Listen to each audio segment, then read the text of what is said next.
Antes de passar para a Cláudia, queria falar para nós o maior rogo. Queremos convidar já para o próximo sábado, quando a Mariana estará falando sobre a missão dos pais, educadores morais. Então estão todos convidados para o próximo sábado. E agora eu passo a Cláudia para a sua exposição.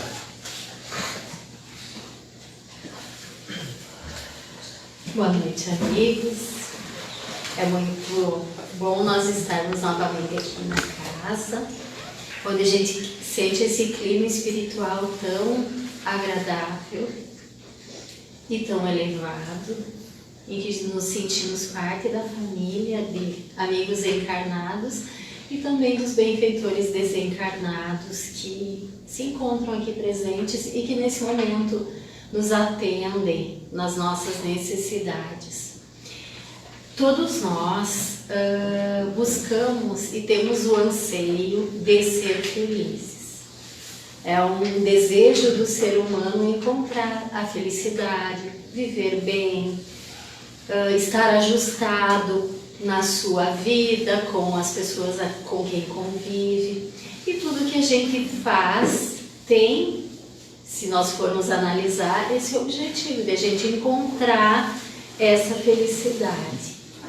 Às vezes parece que está muito longe, que isso não vai ser possível, e em muitas situações até nos questionamos a respeito de Deus e por que Ele não fez as coisas de maneira diferente. Porque, em especial nesse momento atual que estamos vivendo, nos parece em algumas situações que a felicidade está muito distante, parece até inatingível. Mas nós, espíritas, já temos uma compreensão do que estamos vivendo nesse momento. Mas a felicidade é o nosso desejo.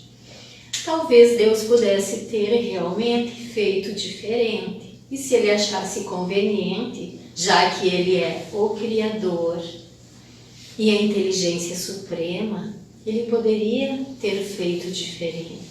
Mas não, Ele nos criou espíritos, não nos criou perfeitos, porque se tivéssemos tido criado perfeitos, nós realmente seríamos completamente felizes, não teríamos que passar por situações, por desafios que nós passamos, por sofrimentos, por dificuldades, por perdas, mas pensando com consciência a esse respeito, será que nós valorizaríamos a felicidade?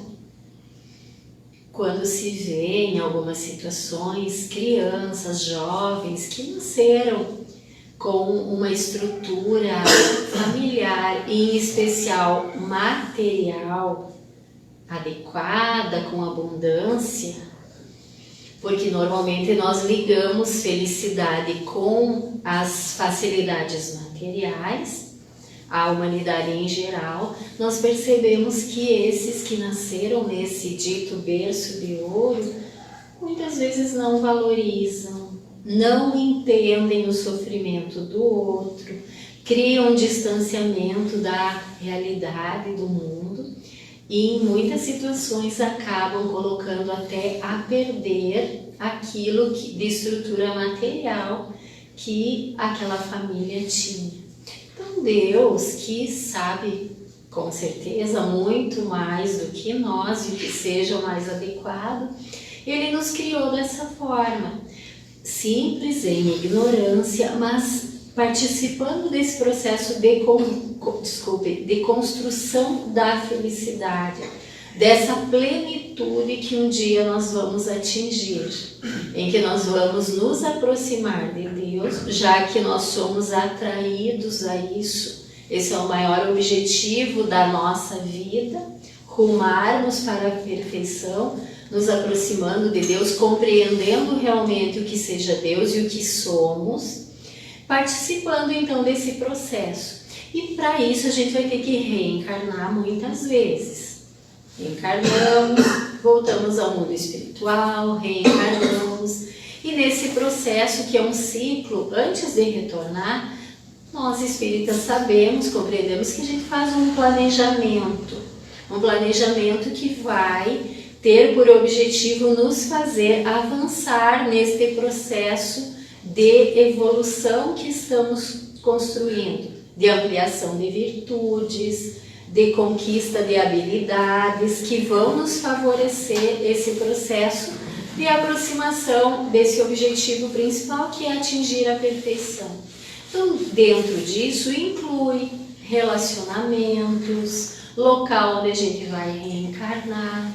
E nós somos seres que temos essa necessidade de nos relacionarmos. No mundo espiritual, nós nos relacionamos também.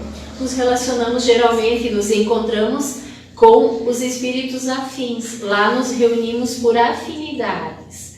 Aqui no mundo material, não só por afinidades, muitas vezes é por necessidades, que não inclui, às vezes, a afinidade. Porque muitas vezes nós precisamos estar próximos de alguém por necessidade, esse alguém com quem a gente não tem tanta afinidade.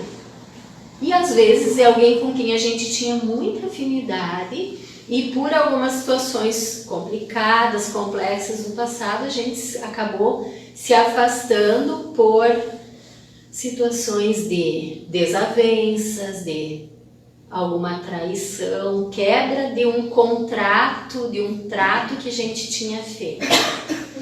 Então nós vemos o quanto é importante reencarnar, o quanto é importante a gente viver na matéria, mesmo que a matéria não seja esse estado principal do espírito. Estar na matéria, estar encarnado, a gente passa isso por um período mais ou menos longo, às vezes bem curtinho, às vezes bastante longo aos nossos olhos materiais, mas que não é tão longo quanto a nossa vida lá na pátria espiritual. Mas é importante estarmos aqui. E aí a gente gostaria de trazer a questão 880 de O Livro dos Espíritos. Essa questão é a primeira questão da parte do capítulo da lei moral, da lei de justiça, amor e caridade, em que nos fala sobre o direito de propriedade e roubo. Então, quando a gente pensa direito de propriedade, o que nós normalmente pensamos?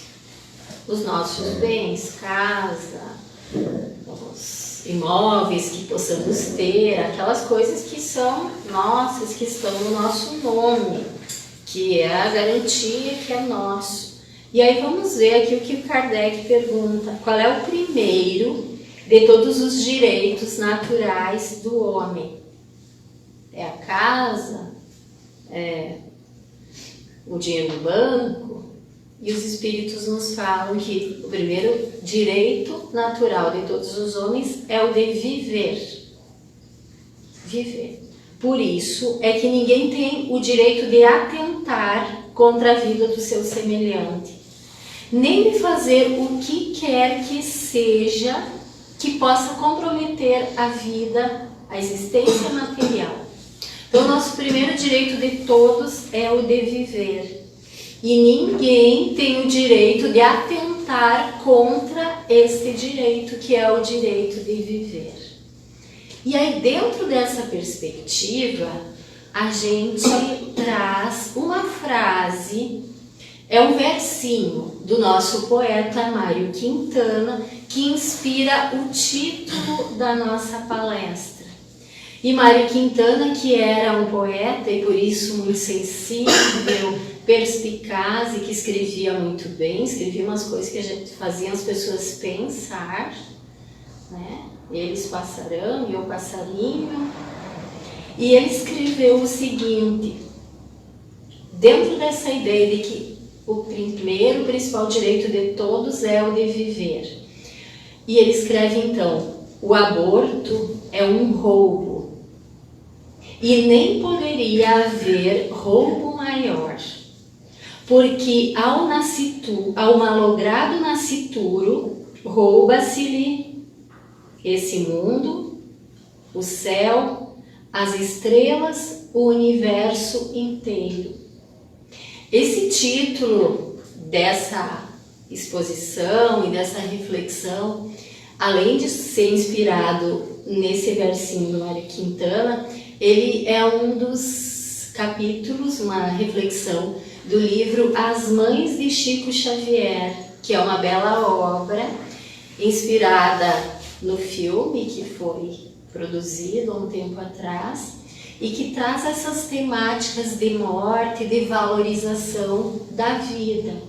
E o capítulo foi inspirado também neste verso de Mário Quintana, em que a gente começa a refletir sobre essa situação da importância de viver e de tirar essa possibilidade a alguns que fizeram todo esse investimento, toda essa preparação para estarem de retorno à carne, para dar passos nessa conquista da felicidade, que é o nosso desejo, que é o nosso investimento de procurar a perfeição, a plenitude. E como nós já entendemos, os Espíritos têm nos falado e nos falam que ninguém tem o direito de tirar esse direito de alguém. Não podemos comprometer essa possibilidade a ninguém. No livro dos Espíritos também, prosseguindo as nossas reflexões, há algumas questões referentes à reflexão do aborto que Allan Kardec, naquele momento, questionou aos Espíritos. E nós vamos ver, continuando o nosso estudo na obra, que é a nossa obra básica, as perguntas de Kardec, elas também são bem inteligentes e interessantes. E Allan Kardec, então, perguntou sobre isso.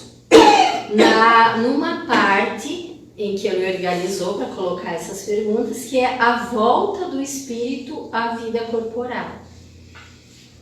E aí ele vai perguntar na questão 358. Ele poderia perguntar, está certo fazer o aborto? Está errado fazer o aborto? E os espíritos aí poderiam responder, mas ele pensou e optou por perguntar da seguinte forma: constitui crime a provocação do aborto? Então, colocou a palavra crime na pergunta e o provocar o aborto. Poderia ter colocado um ponto de interrogação ali. Constitui crime a provocação do aborto? Mas ele colocou alguns elementos a mais na questão. Então ele perguntou aos espíritos: constitui crime a provocação do aborto em qualquer período da gestação? Porque isso amplia a reflexão. Se eu perguntar se está certo ou errado, eu posso direcionar inclusive a questão, mas ele pergunta se é crime provocar o aborto em qualquer período, porque nós sabemos, e de tempos em tempos as discussões sobre essa temática, elas aumentam ou diminuem, nunca terminam no nosso país e em vários locais do mundo, e há algumas justificativas para que em determinados períodos isso possa se dar por algumas argumentações, inclusive da ciência. Então, Allan Kardec foi muito feliz na pergunta se é crime provocar em qualquer período.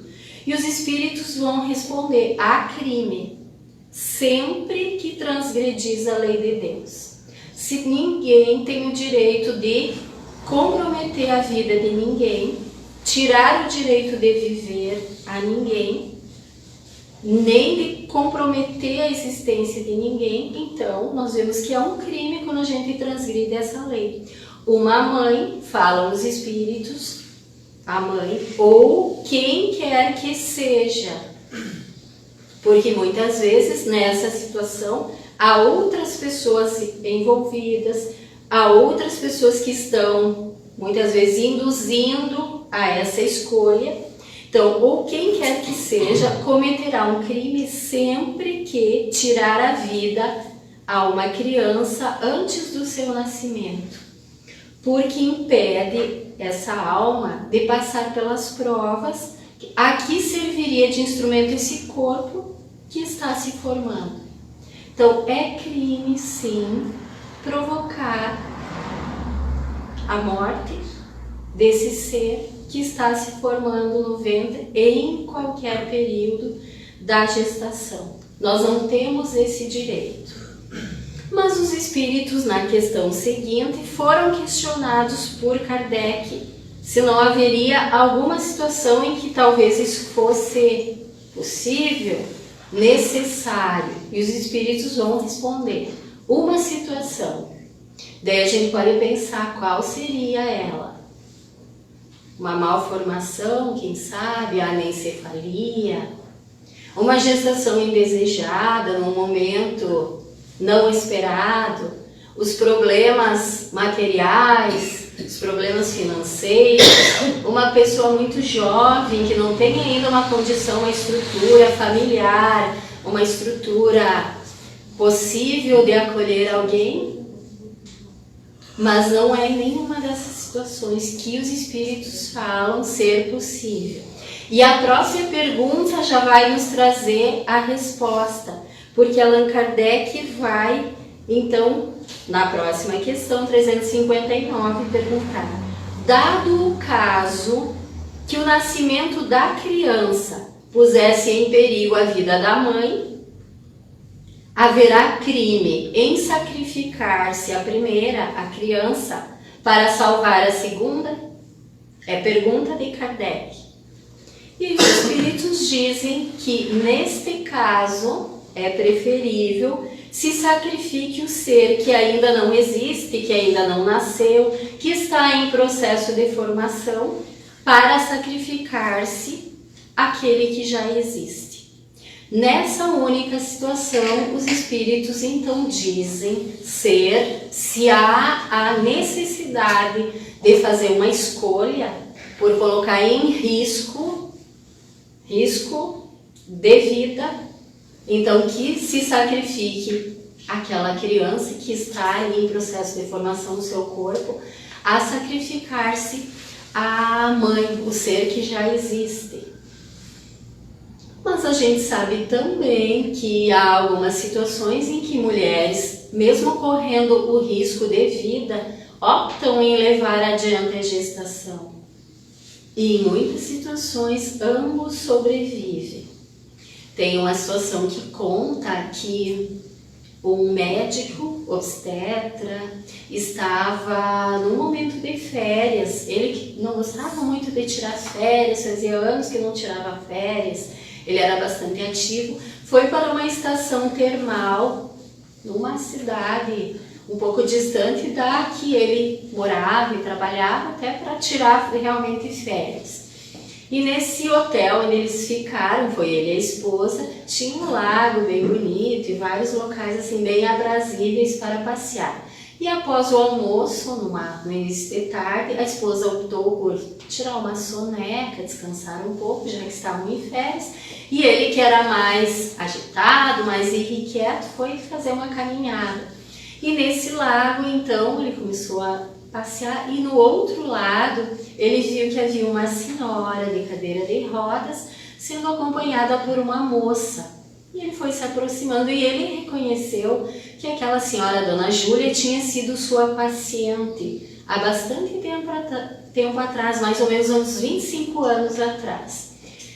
E ele identificou-a prontamente porque foi uma situação bem interessante e bem marcante para ele, porque a Dona Júlia, ela já estava com uns 40 anos de idade naquele momento e ela tinha descoberto então a gestação, já numa idade um pouco mais avançada, num momento em que não se tinham tantos recursos tecnológicos, de exames, em que se considerava uma gestação de altíssimo risco naquela faixa etária dos 40 anos de idade.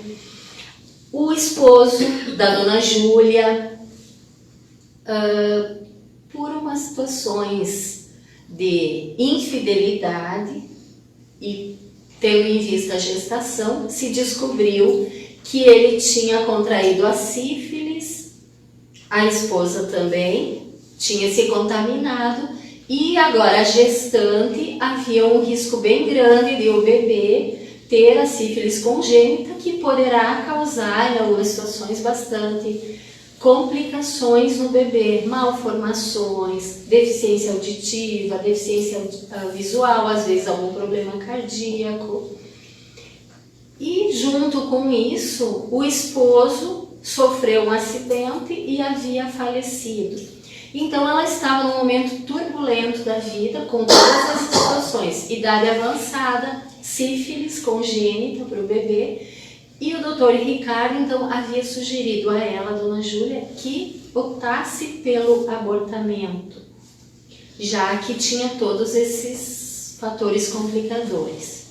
A Dona Júlia não optou na hora, resolveu pensar, e frente a todas essas situações, ela mudou-se de cidade, foi morar próximo a alguns familiares e eles nunca mais tinham se visto e ele não soube mais notícias dela. E agora ele estava encontrando ela novamente numa cadeira de rodas. Então ele foi, se dirigiu a ela e disse: mas Dona Júlia, que bom lhe ver, vejo que o tempo passou, mas a senhora continua alegre, bem. E aí a moça que estava com ela se afastou um pouco para deixar os dois conversarem. E aí elas cumprimentam a Dr. Ricardo, eu vejo que o tempo passou e os anos não lhe pesaram, como o senhor continua disposto, nem está com a aparência de mais velho. Enfim, começaram a conversar, a conversa amena. Ele ficou um pouco constrangido de perguntar por que ela estava numa cadeira de rodas, mas disse: ai, que bom que a senhora tem uma enfermeira que é bem dedicada, bem atenta, bem atenciosa. E ela disse: sim, é uma bênção, porque há uns 3 anos atrás foi diagnosticada a esclerose lateral amiotrófica, que é uma doença degenerativa, e eu, graças à ajuda da medicina, de uma equipe médica muito consciente, bem formada, muito comprometida, estou muito bem. E graças a esse anjo aí da minha vida. Ele disse: ah, que bom quando a gente encontra alguém que possa ser atencioso e nos cuidar muito bem. Ela disse: mas ela é muito mais do que uma enfermeira. Ela é aquele bebê que o Senhor tinha sugerido que eu não tivesse. Ela é o anjo da minha vida. Se não fosse ela, eu não estaria como estou hoje, feliz, bem cuidada, apesar da situação da doença. E o Dr. Ricardo ficou feliz, porque apesar dessas outras situações, ele era uma pessoa que tinha uma postura aberta frente à vida. E ele disse para ela: que bom que eu me enganei. E que bom que a senhora teve um bom coração de recebê-la, de acolhê-la. Fico muito feliz pela senhora. E aí nós vemos que em qualquer nascimento há todo um planejamento. Há porquês. Já pensamos se os nossos pais tivessem nos roubado a oportunidade de nascer, de estarmos aqui hoje, embora as situações que cada um de nós precisa viver. Tem coisas boas na nossa vida, todo mundo tem que concordar que tem. Se nós achamos que não, é porque nós estamos com o olhar um pouco desfocado, embora as dificuldades que a gente passe, as provações, às vezes as expiações que chegam, a doença, a perda, e esses processos que geram sofrimento para nós, eles fazem parte também dessa construção de felicidade que nós estamos querendo, que nós estamos fazendo. Porque toda vez que a gente se desvia da lei, ela tem mecanismo de nos trazer de volta. E um dos mecanismos é a dificuldade, a dor, a prova, a expiação. Então todos esses mecanismos fazem parte da misericórdia divina, nos convidando a retornar ao bom caminho e nos aproximarmos novamente de Deus. Então a ninguém é dado o direito de tirar essa oportunidade de alguém que deseja renascer, já que não é a primeira vez que a gente nasce, para se construir. Há muitos argumentos favoráveis à questão do aborto. Alguns dizem que é uma questão de democracia, de justiça social, de saúde pública. Há fundamentações que dizem que cada um ser dono do seu corpo, no caso a mulher, ser dona do seu corpo, e olhando de uma forma superficial, sem pensarmos nos conceitos que a lei divina, que o Espiritismo trabalha conosco, realmente cada um de nós é dono do seu corpo e pode fazer algumas escolhas com ele, do que fazer, do que não fazer, enfim. Mas no momento em que a gente aloja alguém no nosso corpo, nós não temos mais o direito de tirar o direito desse ser de viver. Vamos pensar que nós temos um imóvel, uma sala comercial, um apartamento em que é nosso bem. Nós podemos optar em colocá-lo para locação ou não. É uma escolha nossa. Mas no momento em que a gente ofereceu, disponibilizou para locação e alguém assinou lá o contrato e vai alocar, nós não entram os direitos desse inquilino, nós tem alguns direitos que são dele e não são nossos. Se alguém vem se hospedar na nossa casa, mesmo que seja alguém não muito desejável, nós não temos o direito de pegar uma arma e assassiná-lo porque nós não queremos mais aquela visita que é indesejada. Tem os direitos do outro que entram nesse relacionamento. Quis Deus, na sua sabedoria infinita, que alguém para nascer ia precisar de duas pessoas, um homem e uma mulher, que disporiam de duas células para que aquele ser pudesse retornar. No nosso caso, agora entendendo reencarnação, falando em reencarnação. Mas para a biologia, para formar um novo ser, um novo corpo, precisa do espermatozoide e óvulo. Ele não sobrevive, essa célula, para se multiplicar e formar esse corpo, ela precisa de um local adequado, que no caso é o útero feminino. É uma nova vida que se forma. Deus quis que fosse assim.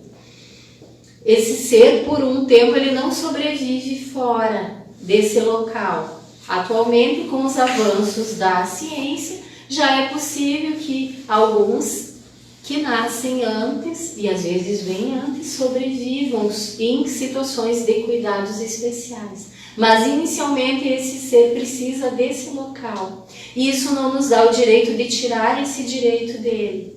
Com a doutrina espírita a gente sabe que nem o corpo não é nosso, é um empréstimo. Nós recebemos esse corpo, como diz Emmanuel, a gente veste um corpo para algumas experiências, um tempo mais ou menos longo. Depois a gente desveste o corpo e continua sendo o que a gente é. Então ele diz, já vestimos vários corpos. E esses que estão voltando também estão vestindo um novo corpo. Então nós não temos o direito de matar esse alguém que venha se formar dessa forma, que é a lei divina, a lei natural que nos propicia.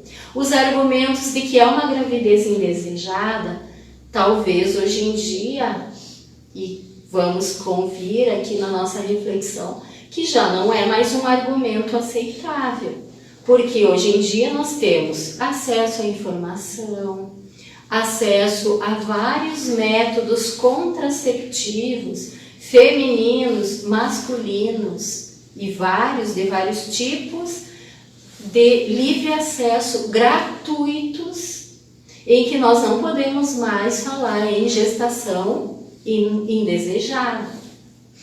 as pessoas hoje em dia têm os direitos e é possível se falar sobre sexualidade, sobre sexo, que até um tempo atrás era considerado um tabu, as pessoas não conversavam muito.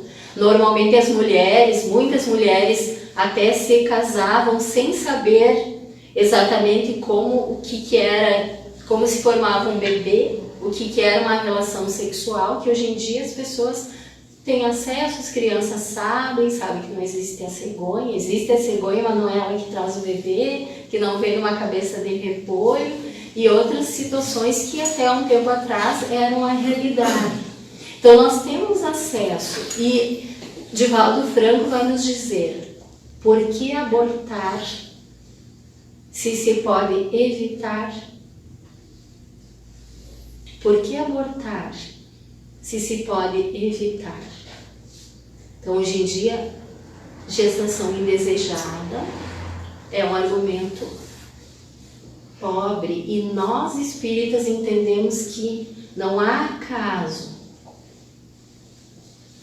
Às vezes até a pessoa fez usou um método definitivo de esterilização, uma laqueadura, e às vezes acontece uma gestação e a gente vai entender que há um propósito maior naquela situação. Que aquele que vem tem um propósito, que os laços que nos unem eles são muito maiores do que esses pequenos pensamentos que às vezes a gente tem.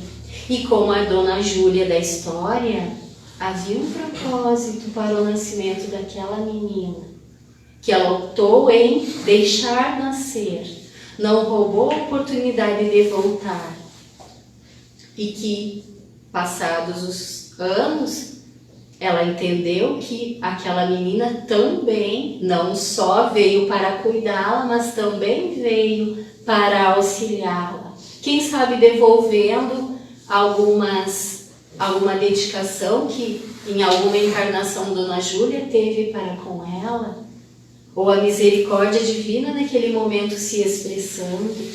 Mesmo as argumentações de que os abortos clandestinos causam, e realmente causam bastante elevado número de mortes maternas, mas nós não podemos pensar que para evitar algumas mortes, nós vamos causar outras mortes de uma pessoa, de um ser que é completamente indefeso. Porque se eu agora decidisse pegar uma arma e assassinar o Lucas, o que vocês diriam? Talvez eu tivesse a argumentação: mas ele me roubou tudo que eu tinha. Talvez alguns pudessem dizer: então ela tem razão. Mas nós temos outras maneiras de resolver a situação, e não um assassinato. E agora, se eu assassinasse o Lucas sem nenhum motivo, nós ficaríamos, talvez a maioria ficaria estarrecido. E se eu resolvesse matar uma criança, mais ainda, porque a morte, matar uma criança é algo hediondo, mas ela ainda teria a possibilidade de enxergar que tirando a arma e se esconder. E alguém que está lá completamente indefeso, sem nenhum tipo de proteção, não é uma covardia matar? E alguém que é alguém e que tem uma ligação conosco, porque nós nos reunimos em família, espíritos que têm ligação, que têm necessidades de estar juntos. Então nós precisamos refletir sobre isso e mudar os nossos paradigmas. Tem valores que são inegociáveis, e o valor à vida, o respeito à vida, deve ser para nós um valor que é inegociável, que nós não vamos abrir mão em nenhuma situação. Principalmente, e as nossas leis já prevêem isso, daqueles que são completamente indefesos. E no caso, um bebê que vem a se formar, que está se formando, ele é um ser que não tem como se defender. Não tem voz, não tem espaço. E é uma grande covardia nós argumentarmos com argumentos muitas vezes pequenos e materiais para anuir a algo que é, como falaram os espíritos, um crime. E o aborto causa muitas situações de dificuldades, doenças, há estudos não tão divulgados fazendo algumas ligações entre. E Jung já estudava isso quando encarnado. Depressão na meia-idade e aborto, provocação do aborto na juventude. Não vamos generalizar e achar que toda mulher que tem depressão na meia-idade foi por quê? Mas há uma ligação, uma associação entre uma situação e outra. A esterilidade, a morte materna, mesmo em locais, em ambientes cuidados, como uma instituição de saúde, um hospital, os casos de provocação do aborto e mortalidade feminina, eles são bastante altos.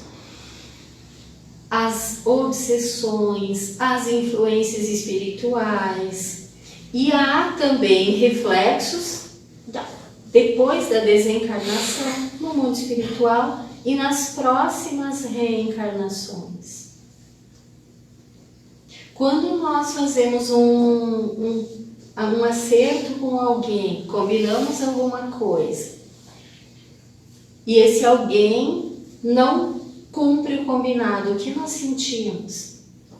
Às vezes nós nos sentimos traídos, feridos, principalmente se esse alguém era importante para nós. Então imaginemos, nós fizemos um acerto, fizemos uma programação. Uns iam nascer antes, outros viriam depois. Então nós acertamos algumas coisas, de receber alguns espíritos como filhos na nossa família.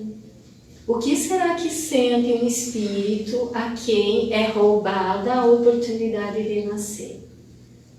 Estava ali todo o planejamento feito, começando o processo de formação do corpo. Será que ele vai retornar tranquilo? Alguns espíritos de mais elevada condição poderão estar nesse patamar de perdoar. Mas grande parte retorna ao mundo espiritual sentindo a traição, sentindo que foi frustrada aquela oportunidade. E muitas vezes é isso que gera um processo de perturbação, de influência espiritual negativa, que é uma outra situação que nós precisamos pensar.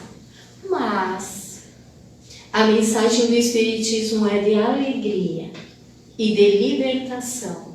Na verdade, a mensagem do Cristo é uma mensagem de alegria e de libertação. Nós começamos falando de que todos nós buscamos a felicidade. E é impossível atingir a felicidade com culpa. A culpa é aquela necessidade que a pessoa sente de flagelar-se, de punir-se por algo que aconteceu. Ou na própria encarnação, ou em reencarnações passadas. Então, o espírito sente que não merece ser feliz. E vai encontrar mecanismos para punir-se. Mas o Cristo, sempre quando encontrava alguém equivocado, dizia: levanta-te, recomeça, vá, segue, não tornes a errar. Então Jesus sinalizava a importância do recomeçar, do levantar-se, do fazer de novo, mas não repetir o erro. E a mensagem da doutrina espírita, que é a mensagem cristã, vai nos dizer isso. Então nós trouxemos algumas reflexões a respeito do aborto, mas em nenhum momento nós estamos trazendo uma palavra de condenação à pessoa. Nós estamos falando sobre a situação do ato. Se alguém, talvez alguém a quem a gente conheça, talvez algum de nós, possamos em algum momento ter feito esse tipo de escolha. ou nos omitido em ajudar alguém. Mas a mensagem do Espiritismo é que a gente não se culpe. Há a culpa que é salutar, que é saudável, diz Joana de Ângeles, que é aquela que nos sinaliza que algo não estava correto. Mas nós não devemos ficar presos à culpa, nós devemos nos responsabilizar. Sou responsável por essa escolha. Mas a partir de agora eu vou me reabilitar. Eu vou me levantar e eu vou continuar. E não tem outro caminho. O caminho é esse e todo mundo vai fazer esse caminho. E todos nós temos os nossos erros, as nossas escolhas equivocadas, que talvez nós não nos lembremos agora porque elas são do ontem, mas elas se refletem em algumas condutas, posturas, escolhas ou nesses sentimentos angustiantes que às vezes a gente tem. E o caminho é esse, é recomeçar. A gente pode postergar, pode ficar preso na culpa, mas vai chegar um momento que a gente vai ter que fazer o caminho, que é de reabilitação. Então, caso haja algum de nós que tenha a necessidade de recomeçar, e agora não falando só da questão da temática da noite, o aborto, mas em qualquer situação, primeiro passo, vamos nos perdoar. Vamos nos perdoar, que é algo às vezes bem desafiador. Dizer a nós próprios que a partir de hoje nós não vamos mais repetir esse tipo de escolha, mas que nós vamos continuar. No caso da situação do aborto, nós podemos envolver aquele a quem nós negamos a oportunidade de renascer nesses sentimentos de pedido de perdão, de admitir que naquele momento a pessoa não tinha ainda as condições, o conhecimento que tem, mas que a partir de agora ela vai, através de ações no bem, procurar reparar o mal que ela identifica, que ela reconhece que fez. Então, no caso da situação do aborto, as pessoas podem se envolver em ações com crianças, visitar as crianças que muitas vezes estão nos lares de abrigamento, afastadas das suas famílias biológicas, e contar histórias para crianças, trabalhar na evangelização infantil, fazer parte do projeto da família, programa familiar acolhedora. Alguns já têm uma grandeza de alma que optam em adotar alguma criança, fazer, tricotar roupinhas, agasalhos e doar a famílias, a crianças que não têm condições materiais, a UTI neonatal, que sempre precisa desse tipo de ajuda a famílias às vezes bem necessitadas e que não têm condições materiais de cuidado com aqueles bebezinhos que nascem às vezes lutando para viver e que toda ajuda é bem-vinda. Espaço e iniciativas a fazer o bem não faltam. E felizmente, cada vez mais, elas começam a ser divulgadas nos meios de comunicação. A gente fica sabendo de várias iniciativas e nós podemos nos engajar para que a nossa consciência comece a ficar em paz. E para que nós possamos voltar a esse reto caminho. Então, em qualquer situação de dificuldade, em que nós nos identificamos em erro, procuremos fazer esse caminho do recomeçar, em devolver em bem aquilo que a gente talvez possa ter feito de equívoco, recentemente ou no passado. E se Deus nos oferecer esse presente, que é um bebezinho, por volta de 3 meses de gestação. Não é uma colherada, um amontoado de células.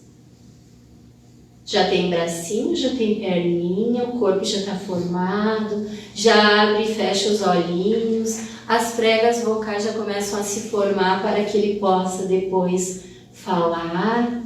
Já ensaia a fazer seu primeiro xixi, que a gente possa dizer sim. Digamos sim à vida e defendamos a vida.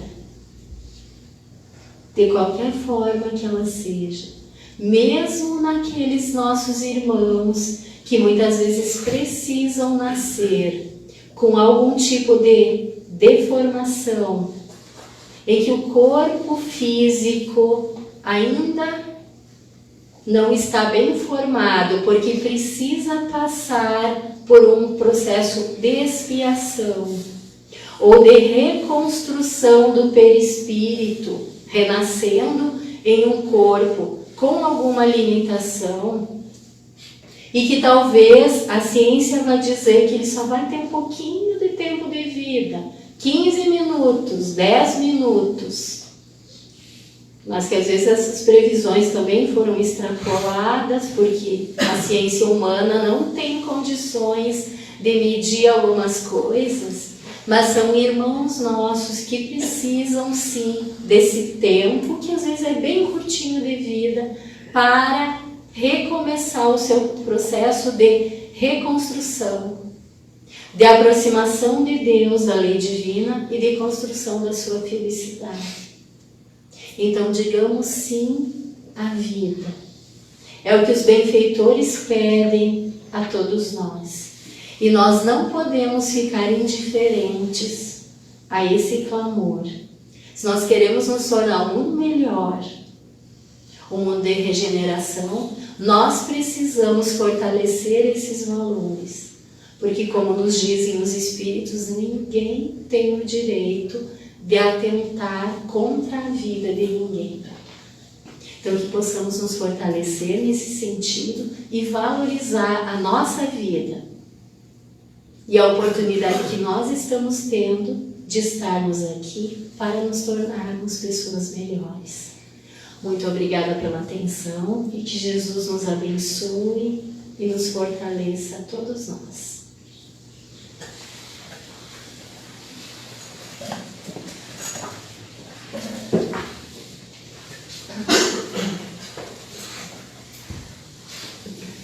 Agradecemos a nossa irmã Cláudia pelo seu conhecimento que repartiu com nós, deixando esta mensagem de vida, preservar a vida.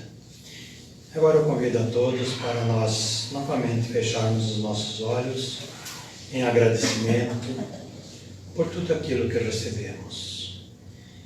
E nesse momento de oração, que possamos, cada um de nós, no silêncio do nosso coração, dirigir a nossa oração àquele familiar, àquele irmão, ou aquele ser que se encontra em dificuldade, necessitando de uma palavra amiga, necessitando de uma oração, que cada um de nós possa, no silêncio, fazer esta oração individual, dirigido a quem necessita, aos nossos lares, aos nossos familiares, dizendo: Senhor, muito obrigado pelo dia de hoje, muito obrigado pela família, muito obrigado, Senhor, pelos amigos,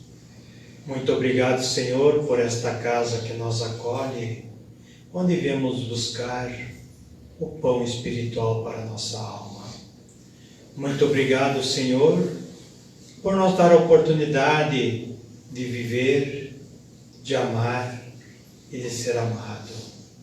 Muito obrigado, Senhor, e que possamos levar para os nossos lares a paz, o amor, a união entre todos, que ao sair daqui possamos retornar aos nossos lares na paz do Divino Mestre Jesus. Que assim seja. Assim nós damos por encerrada essa primeira parte Entramos agora para a segunda parte, que é os passes. Aqueles irmãos que desejarem receber o passe, que aguardem em silêncio. Os demais, um feliz retorno e uma boa semana a todos. Muito obrigado.